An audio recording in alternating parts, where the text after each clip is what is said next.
요즘 우리는 그리스도인으로서 한 가지 고민을 하게 됩니다. 전염병으로 전 세계가 힘들어하고 있는 지금, 그 가운데 교회와 그리스도인들이 비난당하는 상황 속에서 어떤 그리스도인이 정말 좋은 그리스도인인가 하는 문제입니다. 그동안 오늘 우리는 좋은 성도, 좋은 그리스도인이라고 하면 교회에 빠지지 않고 나와서 예배를 열심히 드리는 사람, 기도를 많이 하는 사람, 헌금도 열심히 하는 사람, 전도를 열심히 하는 사람, 교회에서 봉사를 열심히 하는 사람이라고 생각했습니다. 하지만 지난 2달간 우리는 함께 모여 예배를 드릴 수 없고 전도도 할 수 없었고 교회에서 봉사도 할 수 있는 자리도 없었습니다. 그러면 이러한 상황에서 정말 좋은 그리스도인이란 어떤 그리스도인일까 하는 생각이 든 것입니다. 성도 여러분, 하나님께서 보실 때 지금 어떤 그리스도인이 좋은 성도, 좋은 그리스도인일까요? 우리는 이 질문을 받으면 먼저 어떤 행동을 해야 좋은 그리스도인일까 이것을 먼저 떠올리게 됩니다. 하지만 이 질문은 조금 방향이 잘못된 질문입니다. 하나님은 우리의 행동을 보시기 전에 그 행동의 중심과 마음을 먼저 보십니다. 사무엘상 16장 7절입니다. 사람은 외모를 보거니와 나 여호와는 중심을 보느니라. 그래서 주님은 종교적 열심은 있으나 그 마음이 교만했던 바리새인을 비판하셨고 가난한 과부의 2렙돈은 기뻐하셨던 것입니다. 그렇기 때문에 우리가 좋은 그리스도인이 되기 위해서 가장 먼저 점검해야 하는 것은 우리가 어떤 마음, 어떤 생각을 가지고 살아가야 하는 것인가, 이것을 먼저 고민해야 합니다. 성도 여러분, 우리가 그리스도인으로 산다는 것은 그리스도인의 가치관을 가지고 산다는 것을 의미합니다. 그러니까 하나님 앞에 좋은 그리스도인은 하나님 중심의 가치 체계를 가지고 살아가는 것입니다. 인간이 보통 어떤 행동을 하고 결정할 때나 어떤 진로를 정하고 어떤 말을 하게 될 때 크게 3가지를 무의식적으로 고려한다고 합니다. 첫째로, 이것이 내 가치관에 맞는가? 내가 받은 교육과 학습에 의해서 형성된 내 양심과 전통적 가치관에 맞는가? 둘째로, 이것이 내게 유익한가? 내 몸에 기쁨을 주는가를 보고, 3번째는 이 일이 다른 사람들 보기에 욕먹는 일인지 칭찬받는 일인지를 본다고 합니다. 그러니까 다른 사람의 평가에 어떻게 반영되는가를 고려해서 자신의 행동을 결정한다고 합니다. 그러니까 우리도 모르게 무의식적으로 이런 기준에 의해서 선택하고 결정하며 살아가고 있습니다. 하지만 그리스도인은 달라야 합니다. 그리스도인은 이런 것들을 고려하기 전에 하나님의 관점에서 고민할 수 있어야 합니다. 첫째로, 하나님 나라 가치관에 맞는 것인지, 둘째로, 하나님께서 기뻐하실 만한 일인지, 하나님께 유익한 일인지, 3번째로, 이 일이 하나님 보시기에 옳은 것인지를 고민해야 합니다. 사도 바울이 그런 관점으로 산 사람이었습니다. 그는 로마 최고의 율법학자 가말리엘의 수제자였습니다. 좋은 집안 출신의 명석한 두뇌를 가지고 있었고 로마 시민권도 가지고 있었습니다. 그는 자신이 가지고 있는 기득권에 머물며 산다면 충분히 여유롭고 존경받으며 살 수 있었습니다. 그리고 실제로 그런 삶을 즐기며 충실하게 살아가고 있었지요. 하지만 바울은 자신이 얼굴 한 번 본 적 없는 예수의 음성을 듣고 완전히 변했습니다. 그의 삶 전체가 변했습니다. 자신이 누릴 수 있는 모든 기득권을 포기하고 순회 전도자가 되었습니다. 천막을 만들어 생활비를 벌면서 복음을 전하기 위해 떠돌아다녔습니다. 뿐만 아니라 사람들이 욕하고 돌을 던지고 침을 뱉고 조롱하고 감옥에 갇혀도 그는 개의치 않았습니다. 사람의 시선이 아닌 하나님의 시선만 의식하며 살았습니다. 세상의 눈으로 보면 참 바보 같고 실패한 사람이죠. 하지만 하나님 보시기에 바울은 그 누구보다 좋은 성도요, 좋은 그리스도인이었습니다.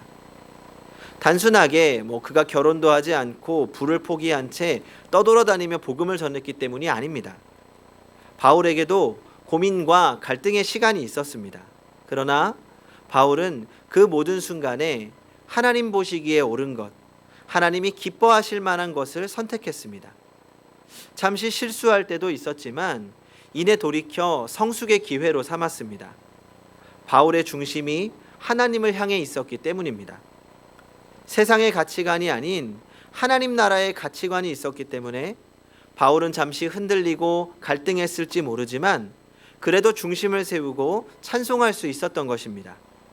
성도 여러분, 하나님은 이런 사람을 기뻐하십니다. 하나님은 이런 사람을 통해 일하십니다.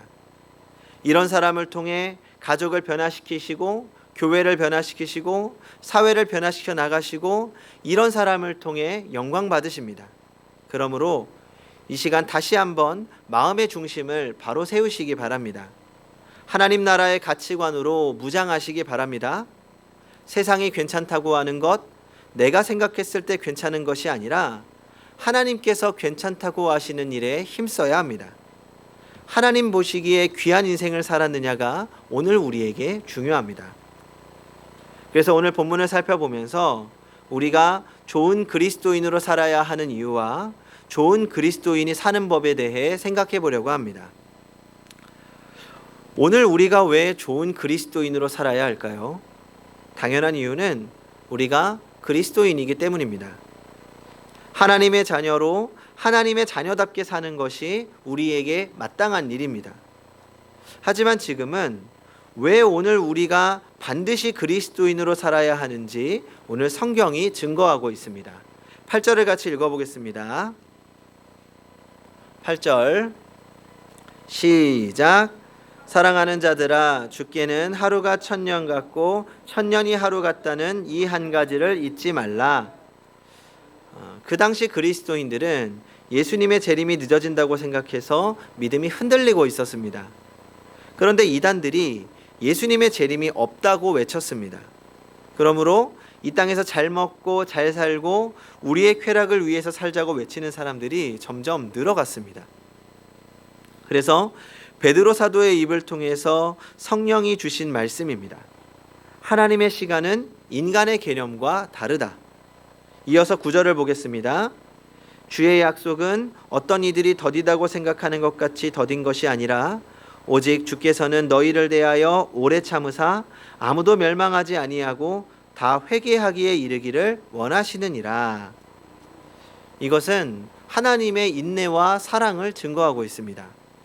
하나님께서 조금만 더 참고 기다리고 계시기 때문에 주님의 재림이 지연되고 있는 것이지 이 주님의 재림이 없는 것이 아니라는 겁니다. 그리고 말씀합니다. 10절입니다. 같이 읽어보겠습니다.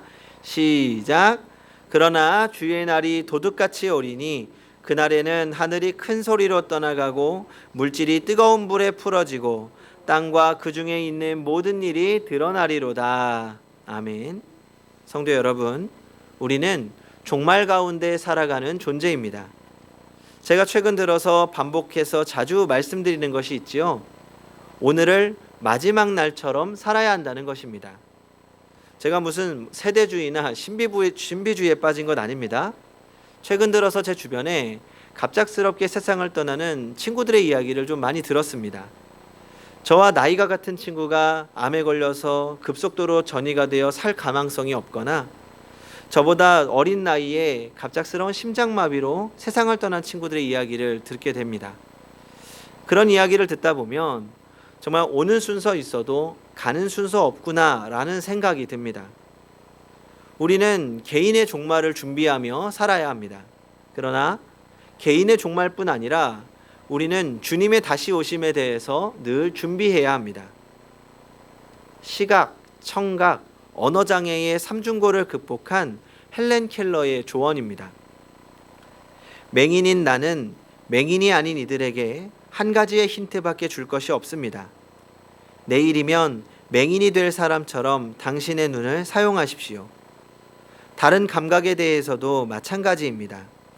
마치 내일이면 귀머거리가 될 사람처럼 새들의 노랫소리를 듣도록 하십시오. 내일이면 다시 아무것도 만지지 못하게 될 사람처럼 모든 것을 만지며 그 촉감을 즐기도록 하십시오.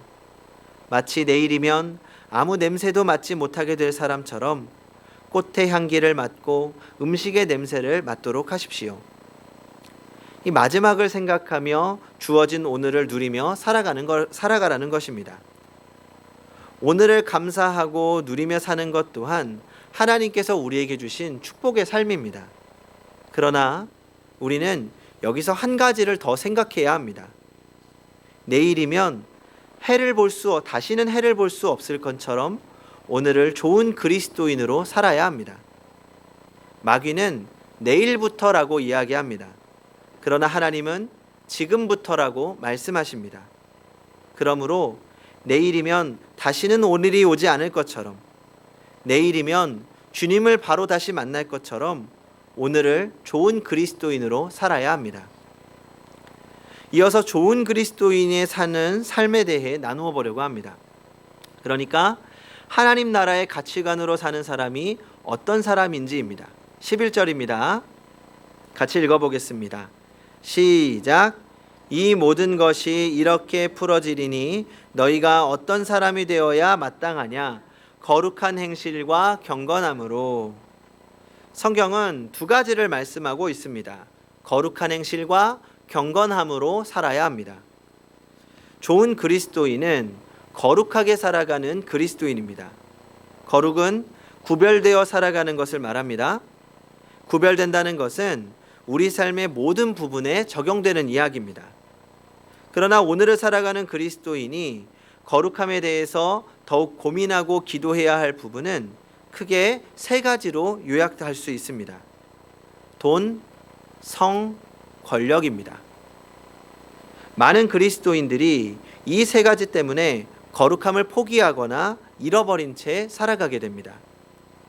좀 더 벌기 위해서 정직함을 포기하고 사랑 때문에 순결함을 잃어버리고 좀 더 큰 힘을 갖기 위해서 타인의 아픔을 모르는 척합니다. 또 사람마다 약한 부분이 다릅니다. 어떤 사람은 돈과 성에 대해서는 의연하게 대처하지만 힘에 관련되면 약해집니다. 또 어떤 사람은 돈과 힘에 대해서는 의연하게 대처하지만 성적인 부분과 관련되면 약해집니다. 또 그 약한 부분에 대해서 스스로 타협하거나 모르는 채 하면서 살아가는 겁니다. 그러니까 우리가 할 수 있는 부분에서만 거룩을 적용하려고 합니다. 그러니까 내가 원하는 대로 선을 넘나들고 환경과 상황에 따라서 기준이 달라지는 것이 문제입니다. 다른 부분에서 잘하고 있으니 이 정도는 괜찮다고 스스로 납득하거나 합리화하기도 합니다. 그렇게 우리는 거룩한 삶을 사는 것이 아니라 선택적 거룩한 삶을 살아가는 것입니다. 특히 베드로 후서에서 말하는 거룩함은 성적인 부분을 이야기하고 있습니다. 앞선 베드로 후서 2장을 보면 거짓 선생들이 예수의 재림이 없다고 말하면서 호색하고 그것으로 믿는 자들을 유혹하고 있음을 경고하면서 조심할 것을 강조합니다. 그리고 믿는 자들이 그런 유혹에 넘어가서 동일하게 정욕을 행하는 모습을 보면서 너희들도 똑같지 않느냐 조롱당하기까지 합니다. 그래서 베드로는 소돔과 고모라 성의 멸망을 이야기하며 음란한 세대 가운데 고통당하는 롯을 구원하신 이야기를 들려주고 있습니다. 베드로후서에서 성적인 부분을 강조했지만 정말 베드로가 말하고 싶은 것은 세상의 가치관과 문화가 아니라 하나님 나라의 가치관으로 살아야 한다는 것입니다. 베드로후서를 비추어 오늘을 생각해 보자면 오늘 우리는 사랑제일주의 시대에 살아가고 있습니다. 그리고 사랑제일주의에 강요당하며 살아가고 있습니다. 사랑이라는 이름으로 모든 것이 용서되고 합리화됩니다. 불륜도 사랑으로 미화되고 동성애도 단순한 사랑의 문제로만 이야기하려고 합니다. 결혼 전 관계를 맺는 것도 그저 사랑의 문제입니다. 그래서 이 시대에 순결이란 바보 같은 단어가 되었습니다. 물론 여기서 순결을 단순히 성적인 것으로 생각하시면 안 됩니다. 오히려 순결함은 더 크고 큰 이야기입니다. 순결함은 거룩을 가장 잘 대표하는 단어라고 생각합니다. 주를 가장 먼저 생각하고, 아니 오직 주님만 생각하고 주님이 기뻐하시는 삶을 사는 것이 바로 순결한 삶입니다. 주님은 우리에게 그런 순결한 마음과 순결한 삶을 원하십니다. 어쩌면 시대에 뒤떨어진 이야기로 들릴 수 있습니다. 하지만 거룩한 삶이란 시대를 초월하는 이야기입니다. 우리는 시대에 뒤떨어지는 것이 아니라 시대를 초월하는 삶을 살아야 합니다. 지금 세상은 우리가 하고 싶은 대로 하라고 이야기합니다. 네가 가장 좋아하는 것을 선택하며 살라고 말합니다. 얼마 전 제가 연신내에서 집으로 오던 중에 이 현수막을 하나 보았습니다. 사진을 하나 보겠습니다. 네, 혹시 글자가 보이십니까? 난 내가 좋아하는 일이라면 뭐든지 할 수 있어. 네가를 지우고 내가로 바꾼 것입니다. 제가 지나가다가 보고 급하게 찍었습니다. 왜냐하면 이 현수막이 오늘의 시대 정신을 잘 말해주고 있다고 생각하기 때문입니다. 네가 하고 싶은 대로 해. 네 마음대로 살아. 아마 나이가 좀 있으신 분들은 이 대사를 어디서 봤는데 하고 기억하실지 모르겠습니다. 본래 이 대사는 난 네가 기뻐하는 일이라면 뭐든지 할 수 있어라는 대사입니다. 이현세 씨가 그린 만화이면서 드라마로 영화로 제작되었던 이 공포의 외인구단이라고 하는 만화에 등장하는 대사입니다. 본래 이 남자 주인공이 다른 남자를 사랑하는 여자 주인공을 위해서 자신의 눈을 희생하며 하는 대사입니다. 당시에는 많은 사람들이 멋지다, 순전하다라고 이야기했지만 시간이 지나 사람들은 그 희생을 바보 같다고 평가합니다. 그래서 그 대사를 비틀어 저런 현수막을 만든 것입니다. 너를 위해 살지 말고 나를 위해 살자. 하지만 이것은 그리스도인의 삶의 방식이 아닙니다. 거룩한 삶을 사는 그리스도인은 이렇게 말할 수 있어야 합니다. 난 주가 기뻐하는 일이라면 뭐든지 할 수 있어. 물론 우리가 마음 먹는다고 오늘 당장 이렇게 살기는 쉽지 않습니다. 그래서 우리는 경건에 힘써야 합니다. 여기서 경건은 훈련을 의미합니다. 우리가 거룩한 삶을 살기로 결정하고 세상에서 거룩을 선택하기로 마음먹지만 마음먹은 대로 살기 어려운 세상입니다. 하지만 그럼에도 불구하고 우리는 주를 위해 선택할 수 있는 경건의 훈련을 해나가야 합니다. 경건의 훈련이란 삶의 선택 순간에 거룩을 선택하는 훈련을 말합니다. 그렇게 우리 삶의 아주 작은 부분부터 거룩을 위한 선택을 하고 그 선택을 반복해서 연습해 나가다가 삶의 결정적인 순간에 하나님이 기뻐하시는 선택을 하게 되는 것입니다. 그리고 하나님은 반드시 거룩한 삶을 사는 자에게 주시는 거룩한 기쁨이 있습니다. 4년 전쯤에 이 거룩한 삶 때문에 고민을 하다가 저에게 상담을 요청했던 친구가 하나 있습니다. 최근에 연락이 닿아서 그 친구에게 양해를 구하고 성도님들께 이야기를 나눕니다. 이 친구가 남자 친구인데 꽤나 잘생기고 능력도 좋은 친구입니다.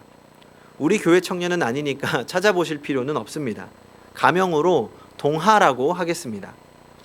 동하가 잘생기고 능력도 좋다 보니 인기가 참 많았습니다. 하지만 이 여자에게는 전혀 관심이 없었습니다. 이 매번 남자친구들하고만 놀러 다녔죠. 그러다가 이 친구가 대학생이 되고 나서 좀 시간이 지나 진짜 좋아하는 사람을 만나게 되었습니다. 4살 연상의 누나였는데 한눈에 반해서 쫓아다니다가 결국 연애를 하게 되었습니다. 너무 좋았죠? 그런데 얼마 지나지 않아서 문제가 생겼습니다. 동아는 굉장히 보수적이고 전통적인 기독교 집안에서 교육을 받은 친구입니다. 그리고 신학과 목회를 꿈꾸기도 했습니다. 그러다 보니 나름 좋은 그리스도인으로 거룩한 그리스도인을 살기 위해서 굉장히 노력하는 친구였습니다. 그래서 성적인 부분에 대한 생각도 상당히 보수적이어서 당연히 첫날 밤은 결혼 후에 갖는 것이라고 생각했습니다. 스킨십은 뽀뽀까지만. 그런데 새로 만나게 된 연상의 누나는 신앙도 없고 이미 연애 경험도 많았습니다. 그러니 이 동하가 답답한 거죠. 그래서 이 누나가 작전을 짰습니다. 동하와 여행을 간 겁니다. 그리고 거기서 첫날 밤을 맞이하게 되었죠. 그 후로는 마침 이 여자친구가 자취를 하고 있어서 늘 붙어 다니면서 동거하다시피 살았습니다.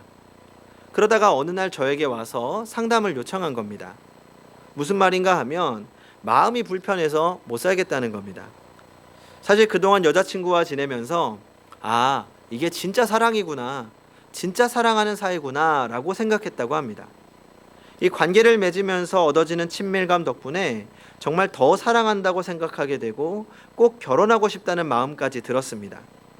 그런데 어느 날 예배를 드리고 말씀을 듣다가 자기가 뭔가를 놓쳤다는 생각이 들었다는 겁니다. 이전에는 분명 옳지 못하다고 생각했던 일들이었는데 어느 순간 괜찮다고 생각하고 살고 있더랍니다. 특히 이 결혼하겠다고 마음 먹으면서 나름의 합리화를 하고 있었던 겁니다. 그래, 그래도 결혼하면 괜찮아. 결혼하면 괜찮은 거야. 그러다 어찌되었든 지금 현재의 관계는 하나님께서 절대 기뻐하지 않으실 것 같다고 깨달아진 겁니다. 그러니까 늦었지만 이제라도 하나님이 기뻐하시는 관계를 만들어가고 싶다는 겁니다. 그런데 문제가 뭡니까? 이제 와서 자기가 종교적인 이유를 들어서 관계를 갖지 못하겠다고 하면 그것도 우습고, 분명 이 누나 성격상 헤어지자고 할 것이 분명하기 때문에 고민하고 있었습니다. 여전히 좋아하는 마음이 있어서 헤어지고 싶지 않았지만 또 그렇다고 계속 이런 관계로 연애를 해나가기에는 하나님이 기뻐하시지 않을 것 같아서 마음이 너무 힘들다고 하는 겁니다. 성도님들이라면 이렇게 상담하는 친구에게 어떻게 조언하시겠습니까? 제가 마음속으로는 그 문제가 합의되지 않는다면 차라리 떨어지거나 헤어지는 게 좋겠다라고 생각했지만 이 가뜩이나 힘들어하는 친구에게 쉽게 말할 수가 없었습니다. 그래서 애둘러 말했죠. 지금의 만남 그대로라면 하나님이 좋아하실 것 같지는 않다. 기도해보고 하나님이 기뻐하시는 선택을 하면 좋겠다. 그리고 잠시 기도하고 상담을 마무리했습니다. 그 후로 동아가 나름대로 고민하고 기도하다가 솔직하게 이야기하기로 했습니다. 내가 널 너무 좋아하지만 다른 방식의 연애를 하든지 거리를 두거나 우리가 좀 헤어져야 될 것 같다. 하지만 나는 너랑 잘 만나서 언젠가 결혼하고 싶다. 어떻게 됐을까요? 당연히 난리가 났죠. 몇 번의 설득과 다툼 끝에 다시는 종교 가진 남자 안 만난다고 하면서 헤어졌다고 합니다. 또 동아는 울면서 저를 찾아왔고요. 그리고 그 후로 자기 나름대로 한동안 연애를 하지 않고 하나님과의 관계 회복에 애를 썼습니다. 아마 일반 대학생들이나 청년들에게 동아 이야기를 들려준다면 여과 없이 병신이라고 이야기할 겁니다. 시대에 뒤떨어진 바보처럼 보이기 때문입니다. 실제로 그렇게 헤어지고 나서 친구들에게는 바보라고 욕도 많이 먹었습니다. 하지만 동아가 힘들어하면서도 그렇게 선택했던 기준은 하나님이 기뻐하시는 일이라고 생각했기 때문입니다. 하나님이 기뻐하시지 않을 것이라고 생각하는 일에 대해서 용기 있게 거절한 겁니다. 전 이 친구 참 대단했다고 생각한 이유 중에 하나가 만약에 처음부터 그렇게 사는 것, 그렇게 선택하는 것도 어렵지만 잘못된 것을 깨닫고 그만둘 수 있는 것은 더 큰 용기가 필요한 일이기 때문입니다. 제가 동아 이야기를 드린 것은 단순히 어떤 성적인 문제나 혼전순결에 대한 이야기가 아닙니다. 제가 말씀드리고 싶은 건 우리에게 하나님이 기뻐하시는 일을 구분할 수 있는 지혜와 하나님이 기뻐하시지 않는 일이라면 담대하게 거절하고 하나님이 기뻐하시는 일이라면 용기를 가지고 순종하며 선택할 수 있는 용기와 믿음이 필요하다는 것입니다. 우리는 어떤 거룩한 삶에 대해 문제를 고민할 때 너무 추상적이거나 오히려 너무 지협적이고 부분적인 것을 생각하는 경우가 많습니다. 그러나 거룩한 삶은 기준과 선택의 문제입니다. 그리고 이 기준은 내 생각과 경험대로 어느 한 부분에 적용하는 것이 아니라 상황과 기준에 따라 달라지는 것이 아니라 우리의 모든 삶에 동일하게 적용되어야 합니다. 늘 하나님께서 기뻐하시는 일을 고민하고 하나님께서 기뻐하시는 일을 선택하며 살아간다면 때로는 그 순간의 판단이 잘못되었을지라도 하나님께서 그 마음의 중심을 보시고 용서하시고 칭찬하실 것입니다. 그리고 결국은 하나님의 인도하심에 따라 다시 주의 길로 가게 될 것입니다. 그것이 하나님께서 선하심과 거룩하심으로 우리의 삶을 이끌어 가시는 섭리의 방법입니다. 동화의 이야기를 조금 더 말씀드리자면, 다행인 것인지는 모르겠지만 동화가 그렇게 헤어진 후에 한 2년쯤 시간이 지나서 오히려 그때 헤어졌던 누나가 신앙을 갖게 되고 또 다시 만나서 결혼까지 하게 되었습니다. 오히려 그때는 그 누나 신앙이 더 깊어져서 교회도 같이 다니고 또 봉사도 하며 행복한 가정을 꾸리고 있습니다.